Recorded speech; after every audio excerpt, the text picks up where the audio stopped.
Benjamin Netanyahu es oficial y judicialmente un hombre buscado en todo el mundo por crímenes de guerra. La Corte Penal Internacional de La Haya emitió órdenes de captura contra el primer ministro del régimen de Israel, Benjamin Netanyahu, y contra su exministro de Asuntos Militares, Yoav Galán, por los crímenes que han cometido en su guerra genocida contra la Franja de Gaza. El tema ahora es, ¿se aplicará esa justicia? Bienvenidos.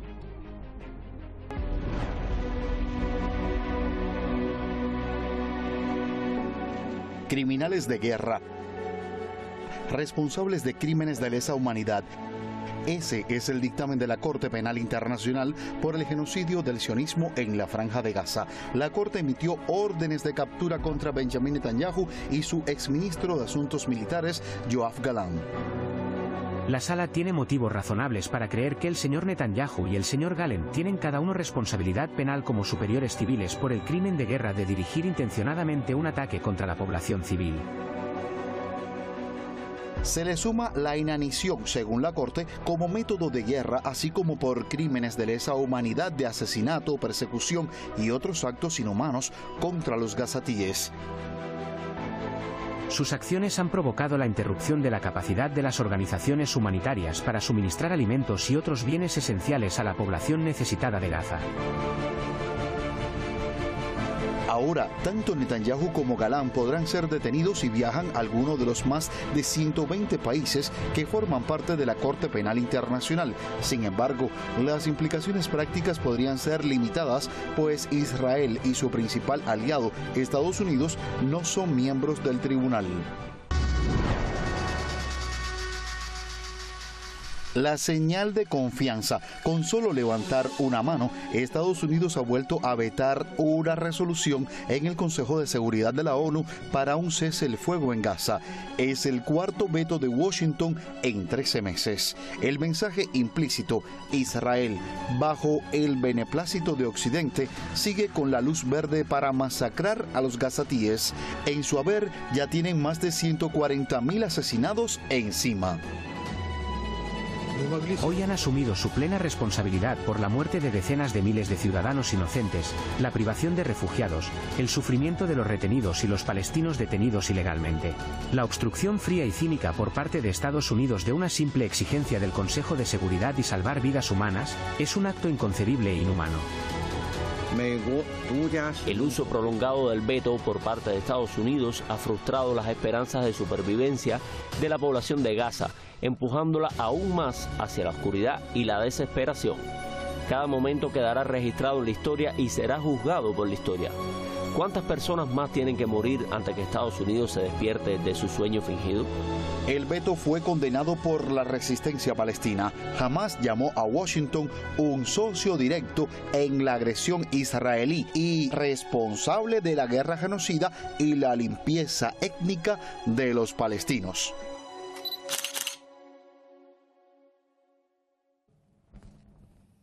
Qué curioso esto, uno de los primeros en pronunciarse, de los primeros gobiernos en pronunciarse en contra, claro está, de esa decisión de la Corte Penal Internacional, fue el gobierno de los Estados Unidos. Aseguró que es muy rápido, muy precipitado, 6 meses después de que el fiscal general de la Corte Penal Internacional, Karim Khan, interpusiera esta demanda contra Netanyahu precisamente por crímenes de guerra y de lesa humanidad. 6 meses después se da este dictamen. Bien, Estados Unidos dice, es muy rápido, ¿qué está pasando? Necesitan investigar más. Vámonos de inmediato con los especialistas en la materia. Nos acompaña esta noche para el análisis en Detrás de la Razón. Desde Rosario, en Argentina, le ve en pantalla Lisandro Brusco, es analista político, analista internacional, integrante del movimiento Mazar Badil, movimiento palestino de vía revolucionaria alternativa que promueve la descolonización de Palestina y la abolición del régimen de Israel. En pantalla ahora ve a Iván Carrasco, analista político, analista internacional, maestro en relaciones internacionales, especializado en geopolítica, Islam y Medio Oriente. Está en Guadalajara, en México. A ver, señores, ¿cómo están? ¿Cómo les va? Buenas tardes. Sí, buenas tardes para ustedes. Bienvenidos. Muy buenas tardes, Iván. Buenas noches, Juan Carlos. Aquí un saludo desde Argentina. ¿Me pueden dar, por favor, audio producción de Iván? No tengo el audio de Iván, si me puede ayudar producción. Iván, ahora. Intentamos mejorar la comunicación, todavía no escucho a Iván. Mientras tanto, comenzamos con Lisandro, mientras vamos a mejorar la comunicación con Iván desde Guadalajara, en México. A ver, Lisandro, ¿qué esperar después de esta orden de captura contra Benjamin Netanyahu? Porque Israel, comenzando, no es miembro del tribunal, no reconoce tampoco la vinculación o todo este aparataje judicial internacional que tiene la Corte Penal Internacional. Sí, obviamente, la perspectiva jurídica, legal que tenemos desde las organizaciones, las compañeras y compañeros que apoyamos la lucha por la liberación nacional del pueblo palestino, las expectativas en términos jurídicos son pocas. O sea, vos lo señalabas, no solamente que el régimen colonial israelí no adhiere, no suscribe al Estatuto de Roma, sino que Estados Unidos ya se ha manifestado, otro de los países que desconoce la decisión incluso de la Corte Penal Internacional. También vale aclarar, como argentino, el gobierno de Argentina ya tomó postura claramente a favor del régimen colonial israelí. En ese sentido, la posibilidad que sea efectiva la prisión de Netanyahu está lejos de ser un hecho concreto.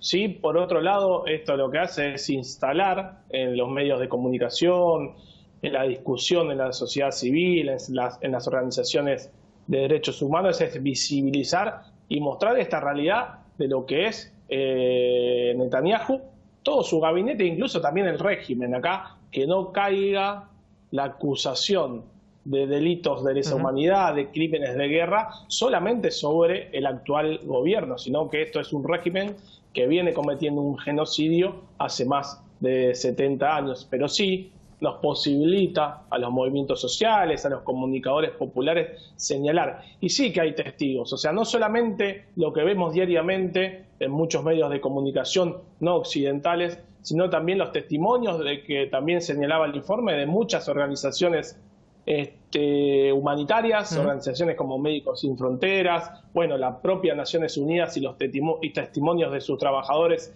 en territorio gazatí, que hay pruebas al exceso para poder judicializar y meter preso a este criminal genocida que es Netanyahu. Va a ser una batalla simbólica, una lucha de ideas en instalar lo que es realmente este régimen a la cabeza de Netanyahu, pero que es mucho más que Netanyahu. El tema es que acá el simbolismo también lleva muchísimo tiempo y mientras tanto tiempo es lo que no tienen los palestinos, ¿no? Prácticamente 140.000 asesinados, cifras conocidas, pueden ser muchísimos más, cerca de 10.000 desaparecidos, 10.000 personas de las que no se tiene paradero, los que están bajo los escombros y todo eso. La cifra lamentablemente se sabrá con el tiempo. Iván, ¿cómo está? ¿Cómo le va? Qué gusto saludarle. Hola, ¿qué tal, Juan Carlos? Muchas gracias a ti, a todo el auditorio, a mi contertulio. Aquí estoy. Bueno, a ver, comencemos. Vamos de inmediato a la materia. Decía Estados Unidos. Es una decisión que preocupa muchísimo y Estados Unidos está sumamente preocupado. Es lo que deja ver la administración del presidente saliente, Joe Biden. 2 meses y un poquito menos le queda a la administración Biden. 124 estados acá, Iván, hacen parte de este dictamen o están al menos judicialmente en la obligación de cumplir con este dictamen de la Corte Penal Internacional. ¿Cómo argumentar de manera judicial si no se llega a cumplir este dictamen? No quiero ser pesimista, pero tampoco hay que ser muy optimista, ¿no? Porque cuántos dictámenes ya no se han dado por parte de la propia Organización de las Naciones Unidas, el Consejo de Seguridad, que es el único organismo vinculante de Naciones Unidas, y pues mire cómo anda Israel, haciendo a diestra y siniestra lo que quiere. Así es, esta declaración genera un precedente muy importante para las leyes internacionales. Por un lado, si no se cumple, se estaría corroborando la cuestión de que el orden internacional actual con sus instituciones está en fecha de caducidad, no funciona más, hay que reinventarlo, hay que reestructurarlo, que fue, por cierto, uno de los reclamos que se abordaron ahora en las últimas cumbres, en el G20 y en el BRICS del mes pasado. Y por otro lado, también sienta el precedente de que todos los países, los 124 Estados miembros de la Corte Penal Internacional están obligados a detener bajo la circunstancia que vean conveniente a esta persona que ahora encabeza el gobierno del régimen de ocupación israelí. Pero más allá de esto, la cuestión no es solamente detener a Netanyahu, sino a todo el equipo, a todo el gabinete de gobierno, al presidente del régimen israelí, a los diputados, porque es una cuestión institucionalizada, no es personalizada. Él cometió el crimen. Los crímenes por los que la Corte Penal Internacional establece criterios son genocidio, crímenes de lesa humanidad, crímenes de guerra, crímenes de agresión, y los 4 señalamientos son los que acusan a Netanyahu. Él es la punta y la cara visible, pero es todo el entramado institucional del régimen. Lo que va a hacer este señor ahora es ampararse en su soberanía territorial cuestionada y en mantenerse con el aliado que tiene en Estados Unidos, que por cierto podría ir a viajar a Estados Unidos, siendo que ambos no forman parte del Estatuto de Roma, y ahí puede ampararse y utilizar como estrategia para no ser enjuiciado ni arrestado. Acá hay un doble rasero, Lisandro, por ejemplo, porque varios países de la Unión Europea, incluso el propio responsable de la política exterior de la Unión Europea, Josep Borrell, decía, esto es completamente vinculante. En aspas, ¿no? En comillas, es completamente vinculante, son órdenes de arresto contra Netanyahu y contra Galán que vienen desde la Corte Penal Internacional y por lo tanto deben aplicarse. Pero la Unión Europea, además, o después de Estados Unidos, es el principal aliado de Israel. Jordania, el canciller de Jordania, por ejemplo, Ayman Safadi, de los 124 estados que son miembros de la Corte Penal Internacional, incluida Jordania, todos ellos están obligados a respetar esta decisión, entiéndase, a aplicarla, a detenerla. Pero acá pareciera haber un doble rasero, porque yo digo diplomáticamente, esto tiene que ser así porque es lo que exige el Estatuto de Roma. Pero por la parte de atrás yo lo estoy apoyando, le estoy mandando armas, le estoy permitiendo que maten a los palestinos, ahora a los libaneses, también a los sirios. ¿Y cómo entender esto entonces, Lisandro?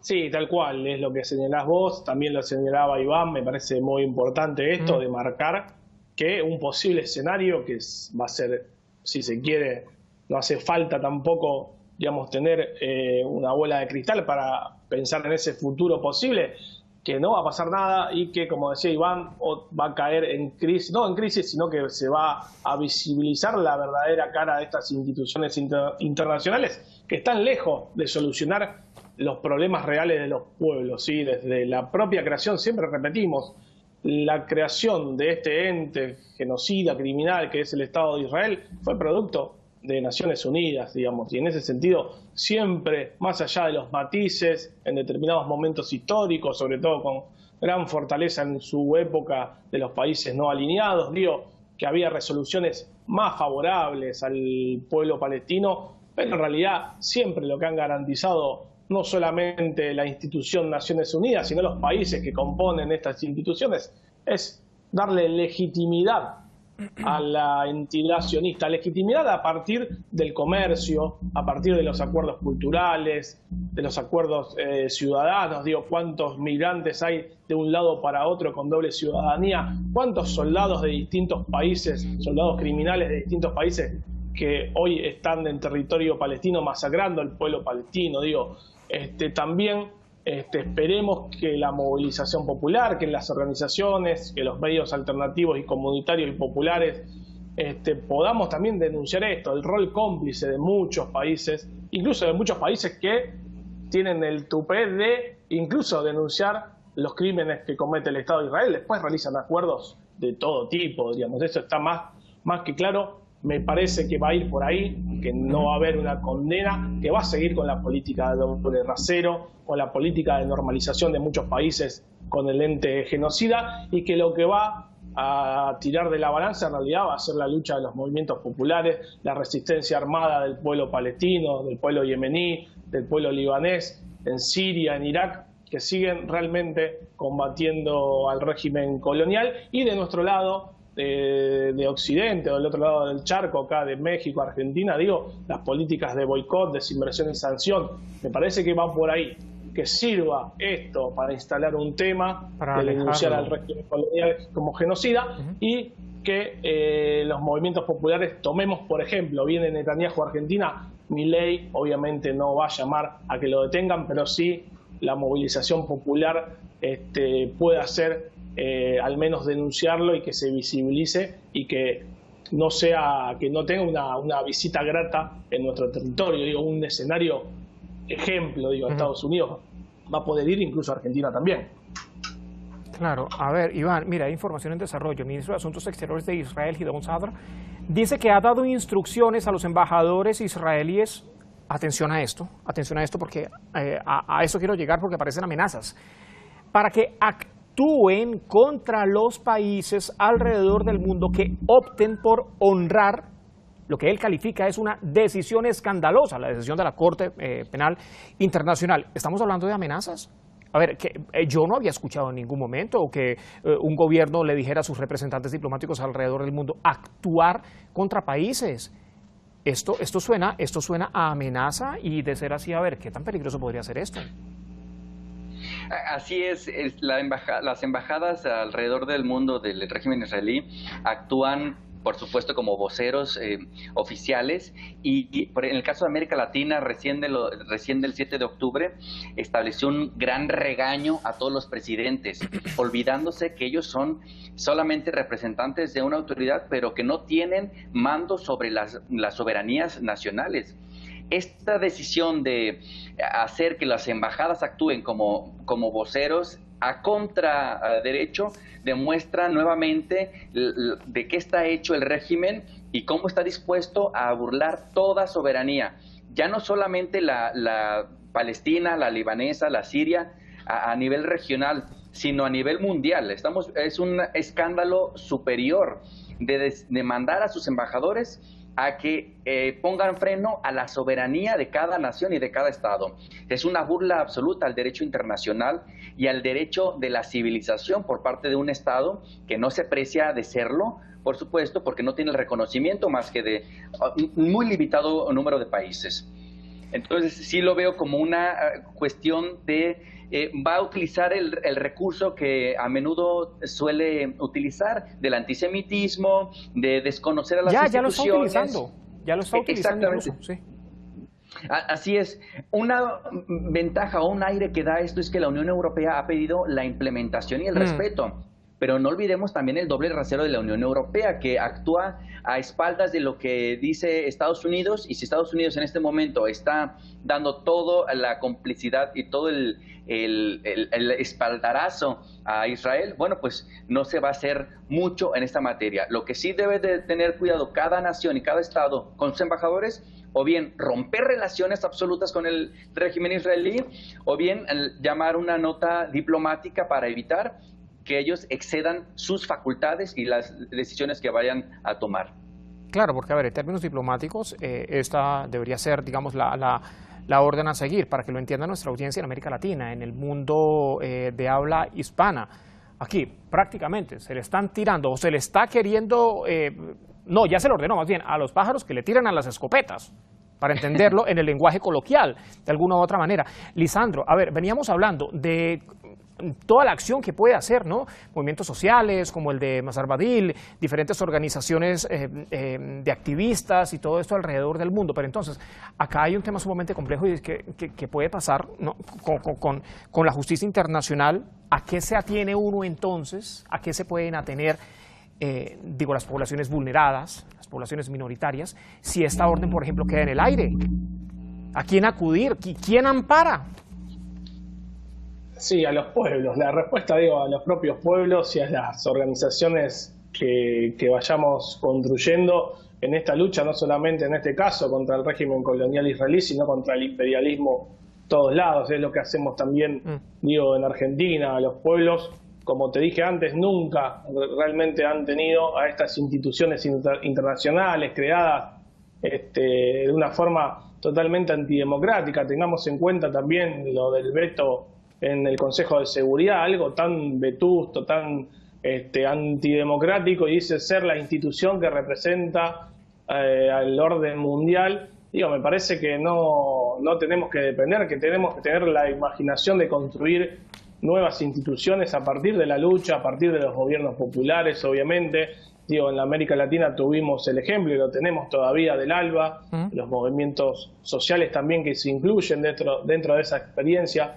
Me parece que va por ahí. No podemos confiar en estas instituciones que obviamente el propio bloque dominante entra en crisis a partir de este llamado a detener a Netanyahu, con las amenazas que hace el régimen colonial israelí con aliados propios, incluso en los países de la Unión Europea. Pero obviamente esto va a pasar, no va a suceder nada. En todo caso, el propio Netanyahu es un personaje descartable para el imperialismo yanqui, incluso también para el proyecto de limpieza étnica del régimen colonial israelí. Es un actor más en esta larga historia de genocidio y de crimen sobre el pueblo nativo palestino.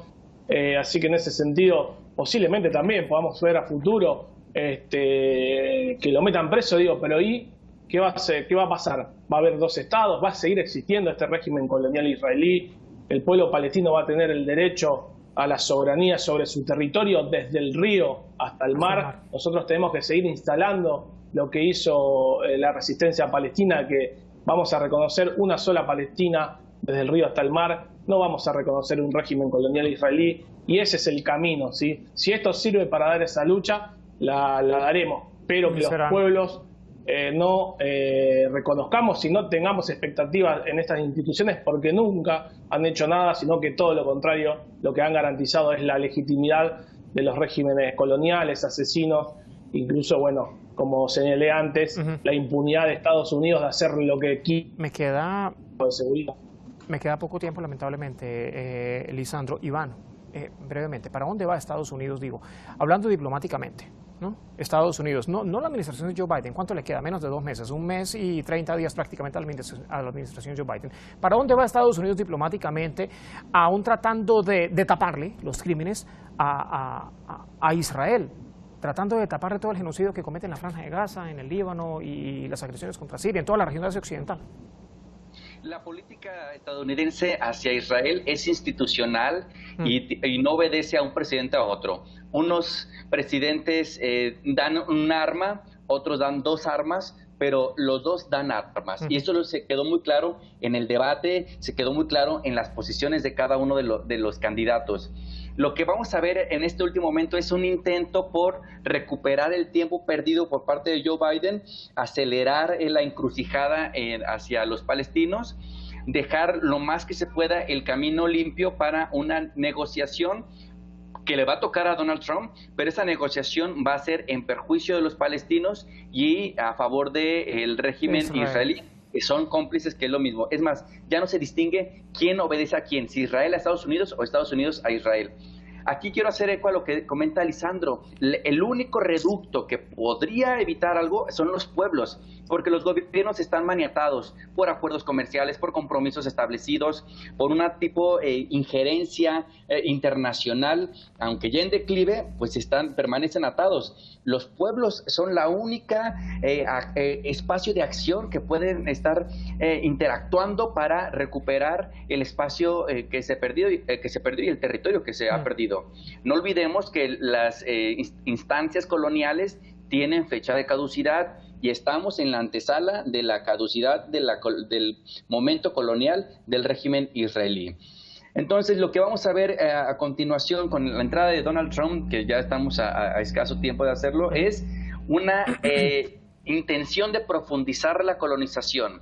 Pero esto no va a ser tan fácil, porque también hay un pueblo resistente en Palestina y en toda la región. A pesar de las atrocidades, del genocidio, de la limpieza étnica, la moral permanece intacta y por cada asesinato, por cada martirio, se levantan 3 ánimos más profundos en el pueblo para contrarrestar esta agresión. Y es lo que ha quedado en evidencia en todo el eje de la resistencia a lo largo de este genocidio extendido y aplicado con mayor recrudecimiento desde el 7 de octubre, pero iniciado realmente hace más de 70 años, hace casi 80 años, hace casi 8 décadas, en 8 décadas fácilmente, 4 generaciones de palestinos, de gazatíes. Señores, muchas gracias, se nos termina el tiempo. Buenas tardes.